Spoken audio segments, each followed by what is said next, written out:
Hola a todos de nuevo, bienvenidos a Terror Desconocido. Hoy voy a comentaros la película La Máscara de Cera, película dirigida por Sergio Stivaletti, que era uno de los creadores de efectos especiales de las películas de Dario Argento. Era el habitual creador de efectos especiales de sus películas, que aquí debutó en la dirección. Una película que es un remake o otra versión de Los Crímenes del Museo de Cera. Sabemos que está la versión de los años 30, la de los años 50, protagonizada por Vincent Price. Y aquí se creó esta versión, posteriormente se haría la de la Casa de Cera, de la Dark Castle. Y bueno, esta película es, el guión está escrito por Dario Argento y Lucio Fulci, se unieron. Esta película de hecho está dedicada a Lucio Fulci, la película se estrenó un año después de la muerte de Lucio Fulci. Y bueno, pues por primera vez se unían estos dos directores que tenían cierto pique. Dario Argento, después de la muerte de Mario Bava, pues se había convertido pues como en el rey del terror en Italia, de los giallos, había tenido ese gran éxito con El pájaro de las plumas de cristal, y bueno, pues era el puto amo. Lucio Fulci, sin embargo, bueno, pues era un director, un buen director, pero era uno más entre tantos. Gracias al éxito de Zombie 2, Nueva York bajo el terror de los zombies, pues allá a principios de los 80 despuntó y digamos que le hizo competencia a Dario Argento. Dario Argento siempre ha tenido más apoyo de la crítica que Lucio Fulci, que ha tenido detractores y gente que lo ha apoyado. Pero la gente que lo ha apoyado la apoyaba tanto que digamos que, y aparte comercialmente, le hizo mucha competencia a Dario Argento. ¿El pique de dónde vino? Bueno, pues vino desde que cuando se estrenó Zombie 2, Nueva York bajo el terror de los zombies, pues Dario Argento se quejó diciendo que la película, bueno, pues era una secuela falsa, que no tenían que haberle puesto el título de Zombie 2, aunque esto era muy habitual en Italia. Pero bueno, se supone que era una secuela de la secuela de La Noche de los Muertos Vivientes, que la produjo Dario Argento y aquí en Europa se tituló Zombie. El título original era El Amanecer de los Muertos, pero como aquí Dario Argento trajo una película con otras escenas, otros cortes, o sea, hizo un montaje que fue para estrenarse en Europa, pues le tituló Zombie. Y entonces, claro, se quejó y tal, y Lucio Fulci le contestó diciendo que los zombies no son propiedad de Argento, sino que son de Haití. Claro, también está bien lo que le contestó Fulci, pero también tampoco hay que llevárselo mucho al tema personal, porque quizás es una crítica más que al director a los productores de la película. De hecho, que antes de Lucio Fulci habían pensado, creo que en Enzo Castellari, creo, no estoy seguro, pero cobraba demasiado, entonces pues al final cogieron a Fulci, que era más barato. La cuestión es que luego ya, pues Argento no volvió a decir nada. Lucio Fulci en alguna entrevista, pues sí que ha dicho que Argento se cree que es un autor cuando es un artesano y tal, pero bueno, al final digamos que se ve que hicieron las paces de esa pequeñita trifulca que tuvieron y pues reescribieron, digamos, la historia de los crímenes del Museo de Cera, la variaron y crearon La Máscara de Cera, que es una italianización de esa película, de los crímenes del Museo de Cera, con más sangre, más violencia y por supuesto llevándolo al terreno de los giallos. Vale, la película comienza en el año 1900 en París, donde la policía entra a una casa donde hay un matrimonio que ha sido asesinado y encuentran a una niña pequeña, hija de ese matrimonio, escondida. Y entonces el jefe de policía le dice que no se preocupe, que la protegerá a él y que encontrará al asesino de sus padres. Han pasado 18 años y nos trasladamos a Roma. Y resulta que un grupo de amigos hacen una apuesta con uno de ellos a ver si es capaz de pasar la noche en un museo que hay allí, que dicen que es muy terrorífico, que tiene figuras muy realistas, y dice, si eres capaz de pasar la noche allí, pues te vamos a dar tanto dinero. Y el chaval accede. Bueno, el interior del museo, cuando se cuela y vemos el interior del museo, es muy horripilante. Está como muy oscuro, pero a la vez tiene esos filtros de colores. Vuelve a tomar el tema de los filtros de colores. Hay que tener en cuenta que Sergio Stivaletti ha trabajado mucho con Dario Argento y Dario Argento utilizaba mucho el tema colorista. Pero esta película no abusa de los colores, sino que los utiliza solamente en el interior del museo. Ya solamente en la escenografía, esos pasillos estrechos con esa alfombra roja, las paredes rojas. Muy buena utilización de la oscuridad, ya digo, el lugar es muy lóbrego, con esas figuras de cera, figuras de gorgonas como Medusa o Medea, pero también tenemos algunos filtros de colores amarillos, verdosos o rojizos, o sea, todo es muy lúgubre dentro del museo. El caso es que el chaval ve como una de las cabezas de una gorgona, pues se le iluminan los ojos, empieza a moverse, y el chaval pues le da un ataque y muere. Lo encuentran muerto, dicen que ha muerto de miedo. El tema de que la cabeza de esta gorgona se mueva puede llevar la película a un terreno o sobrenatural o que sea una cabeza mecanizada que pueda pues mover los rasgos faciales. Una de dos. La cuestión es que el tipo lo encuentran muerto, dicen que ha muerto de una impresión, que posiblemente tuviera algún problema de corazón que no supiera y ha muerto pues, de un infarto al tener pues, la impresión de ver alguna figura de cera. Pero encuentran un punto en su cuello, como que le han clavado algo. El caso es que hay un periodista que está investigando la muerte de este chico.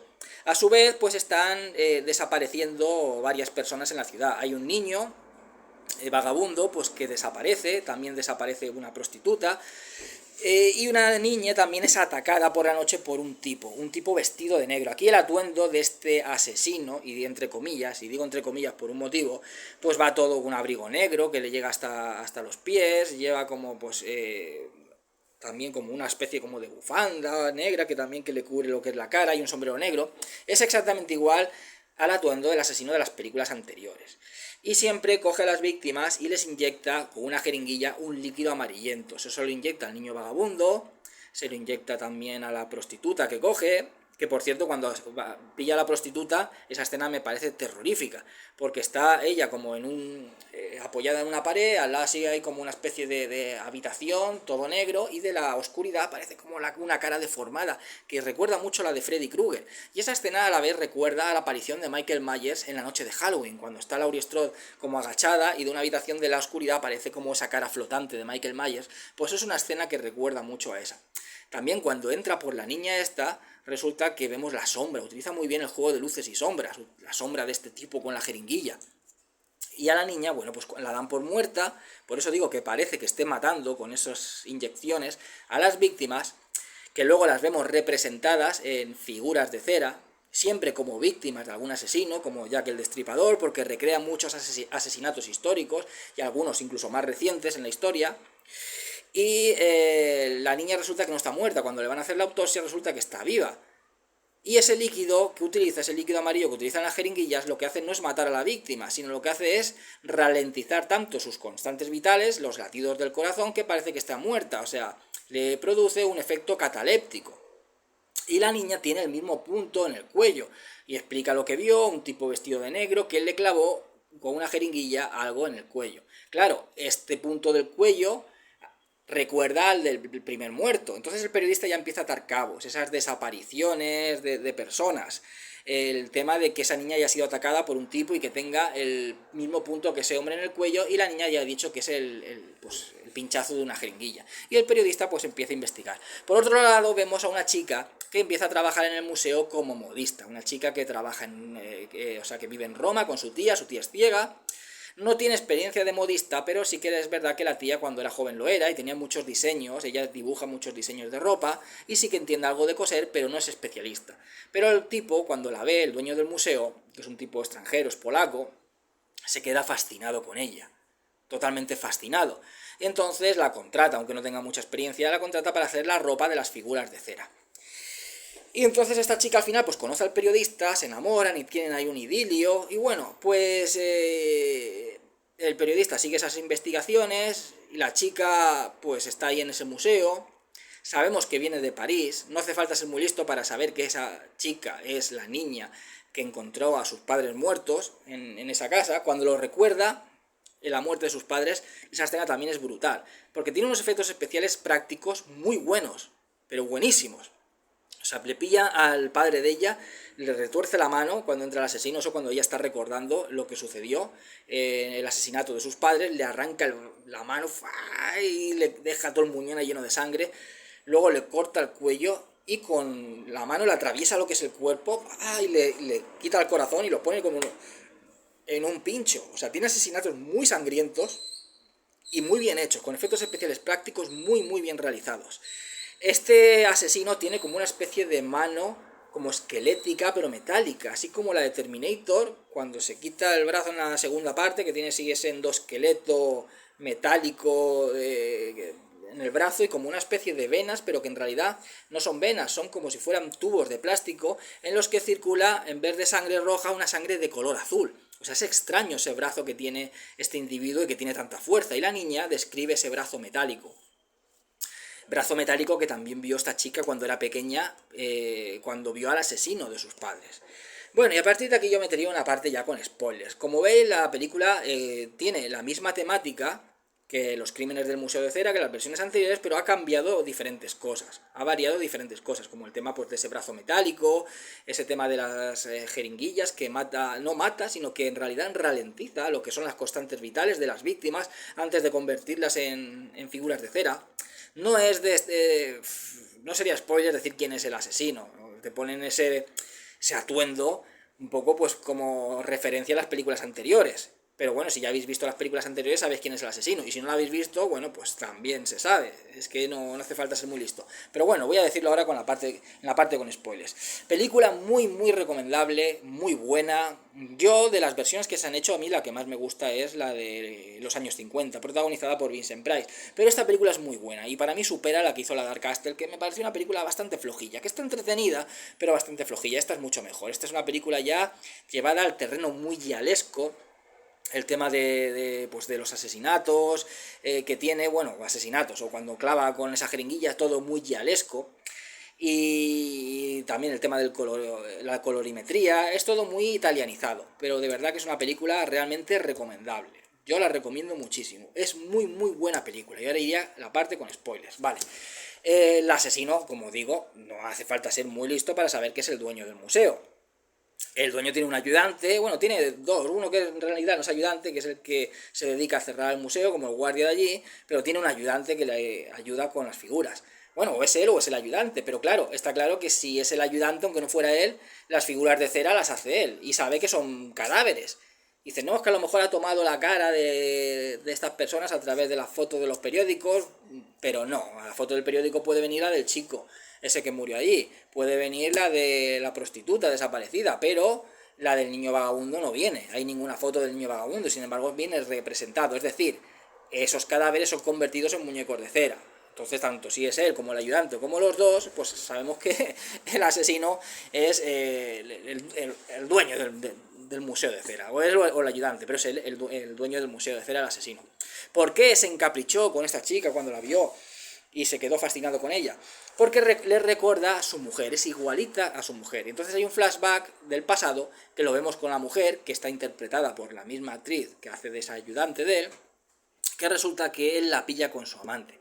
Y en la discusión con el amante, pues él cae una especie como de cubo grande de ácido, porque el tipo practicaba la alquimia. La alquimia es esa mezcla entre ciencia y como brujería que había pues hace siglos, se practicaba mucho en la Edad Media, y de ahí, bueno, pues fue derivando un poco ya lo que es a la farmacia con hierbas, a lo que es las curas con hierbas naturales, y de ahí pues un poco pues ya los productos farmacéuticos más modernos. Pero antiguamente era como esa mezcla entre ciencia, productos naturales, hierbas, pero a la vez con un poco de temas de brujería y temas pues más esotéricos. El caso es que cae en ese ácido, pero el tipo sobrevive. Lo que pasa es que su cara ha quedado totalmente deformada. De ahí a que veamos, cuando vemos por primera vez la cara de ese asesino, que va siempre tapado, cuando vemos que va a por la prostituta, veamos esa cara deformada que, como digo, tanto recuerda a la de Freddy Krueger. ¿Qué pasa? Que él mismo ha podido reconstruirse. Aparte de la alquimia, el tipo pues también es experto pues en hacer recreaciones de figuras de cera, en hacer pues también prótesis de brazos, de miembros de cuerpos. Entonces él ha reconstruido su cuerpo. Ha creado una máscara de cera que es exactamente igual a la de su cara. Entonces ha recreado su cara con esa máscara de cera, se ha recompuesto, digamos que lo que es los brazos, pues con prótesis, con plásticos, con cera, que ha recreado pues por encima de lo que son los brazos ya quemados y esqueletizados, pues ha puesto como si fuera un guante, pues sería pues como un guante de plástico, de cera, que simula lo que es una mano. Y la mano esa metálica que tiene, pues también sería a lo mejor que ha perdido una mano, y esa mano, bueno, pues la ha sustituido por una especie como de mano metálica. Lo que es curioso es que tiene, en vez de venas, lo que son por los brazos, cuando vemos el brazo auténtico de él, totalmente esqueletizado, tiene como unos tubos de color azul por el que pasa, en vez de sangre roja, pasa como un líquido azul. Vale, este líquido azul es algo que ha creado él con esos experimentos de alquimia, que es como una especie de sustituto de la sangre.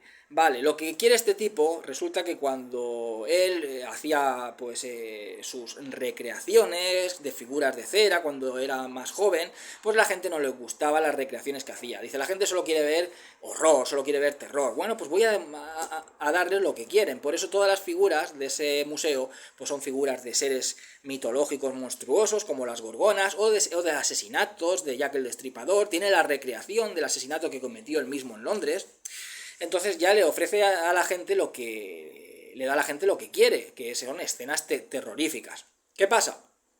que él se sentía una persona marginada. Entonces las víctimas son personas marginadas, una prostituta, un niño vagabundo, todos son convertidos en figuras de cera. ¿Para qué? Para hacerlos eternos, dice. Son personas marginadas, son personas que han sido rechazadas, entre comillas, asesinadas por la sociedad. Bueno, pues van a ser las víctimas de estos asesinos. Ya que son las víctimas de la sociedad, van a ser las víctimas de estos asesinos que han nacido en esta sociedad. Entonces van sus cuerpos a ser, digamos, admirados eternamente, en figuras de cera, van a ser adorados eternamente. Pero lo que hace no es lo que hacían en las películas anteriores, de asesinarlos y crear en los cadáveres figuras de cera, sino que los mantiene vivos. Este líquido lo que hace es mantener tus constantes vitales muy bajas, pero te mantiene vivo, te mantiene vivo. Tiene como una especie como de silla donde pone a la prostituta y con un líquido le quita la sangre, que vemos como se queda totalmente seca, y luego le inyecta ese líquido azul.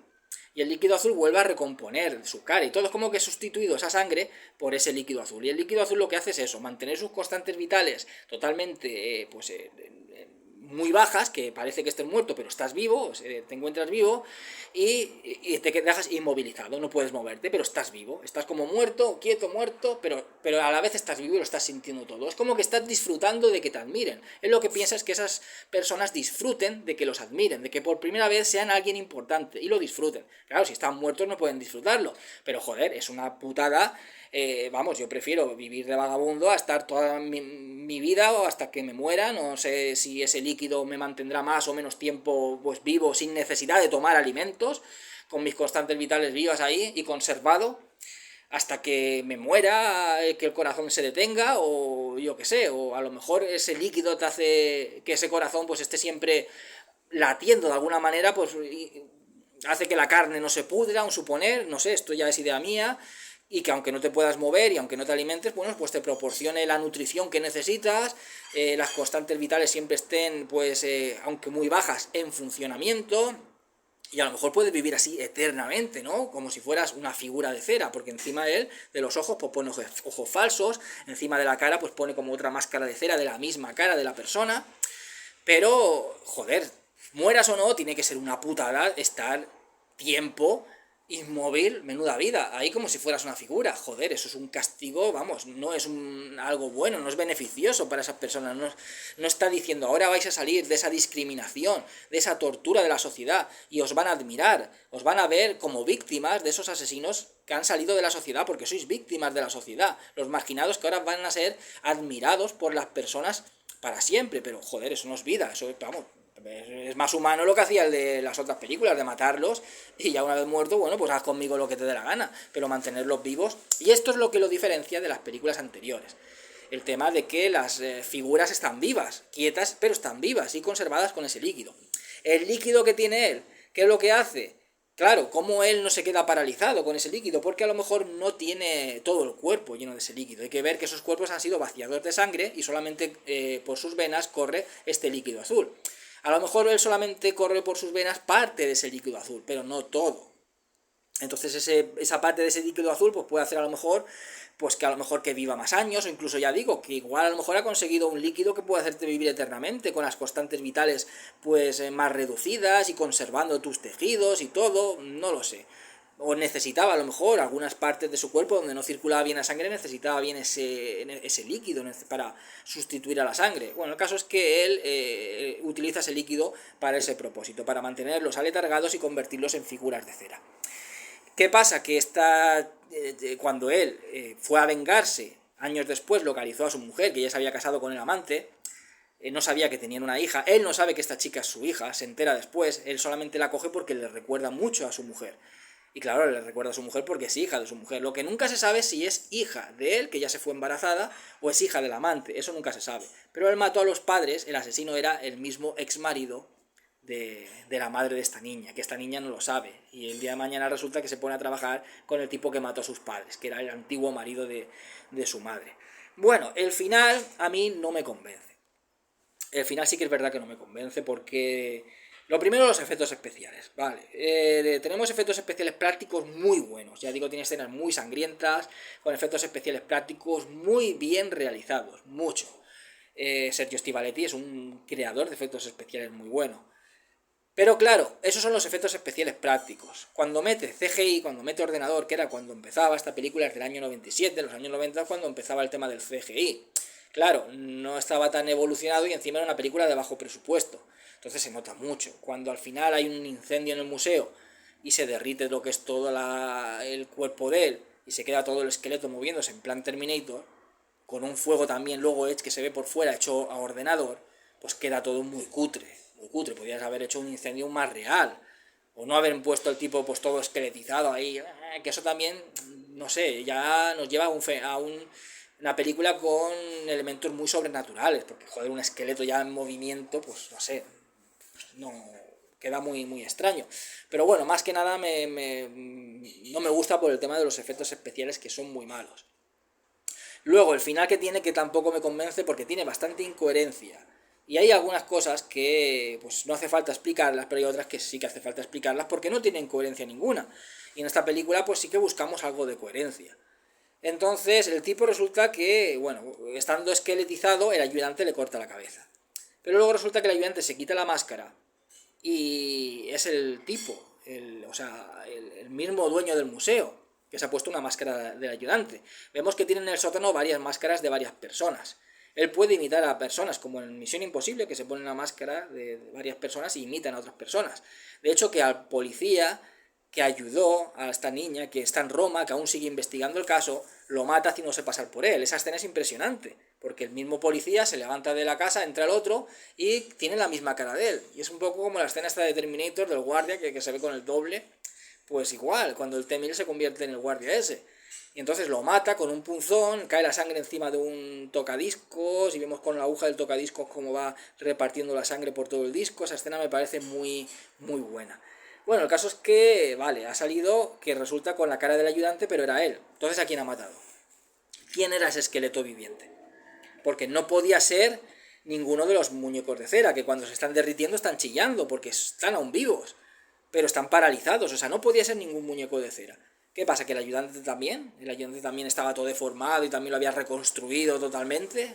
No tiene sentido, ¿no? El ayudante no tiene sentido. Entonces, ¿quién era ese esqueleto humano? ¿Quién era esa figura? ¿O era una figura falsa? A lo mejor un animatrónico que ha creado él para matarlo, para que se piensen que ha muerto él y él ha bajado con la cara, se ha puesto la cara del ayudante y así ha escapado.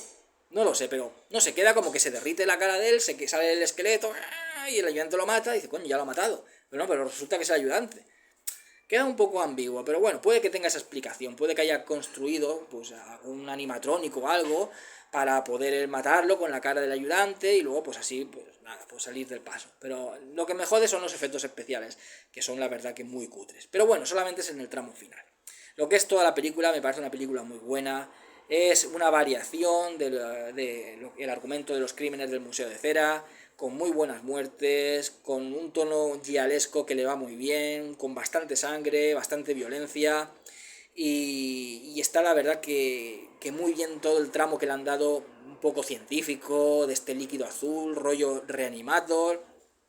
La película es muy recomendable, para mí de verdad que es de las últimas películas buenas que hicieron de terror en Italia, aunque luego Dario Argento vendría con la película de Insomnio, El Jugador, que también está bien, pero de verdad que es una película muy, muy recomendable. La Máscara de Cera. Bueno, espero que os haya gustado el vídeo. Dentro de poco comentaré otra película, que seáis todos muy felices y hasta siempre.